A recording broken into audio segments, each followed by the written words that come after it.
Just recently, a high-profile case has been making headlines in Zimbabwe, involving none other than former Norton MP, Temba Mliswa.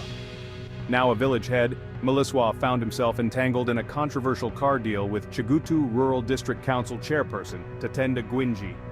Here's what went down. Mliswa paid a hefty sum of $35,000 for a Toyota Hilux, but the vehicle delivery was nowhere in sight. As tensions escalated, Mliswa took legal action, accusing Gwinji of fraud. The drama didn't stop there.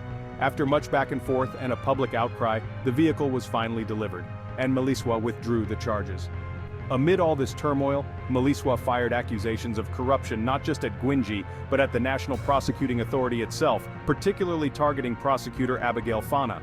Mliswa claimed that Fana mishandled the case and was involved in other shady transactions. However, in a bold move, the NPA stood its ground, denying all allegations of corruption and defending its decision-making process. They emphasized their commitment to justice and urged the public to allow due process to unfold. Now, here's the million-dollar question. Was this merely a misunderstanding wrapped in layers of political drama, or is there a deeper thread of corruption weaving through the narrative?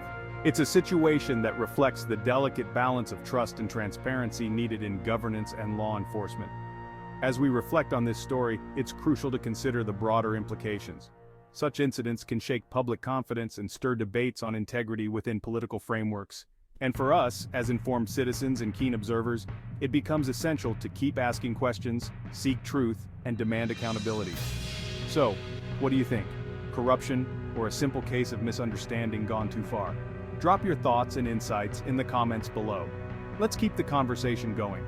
Thanks for watching, and if you found this breakdown helpful, don't forget to like, share, and subscribe for more deep dives into the intriguing world of politics and beyond. Until next time, keep questioning and stay informed.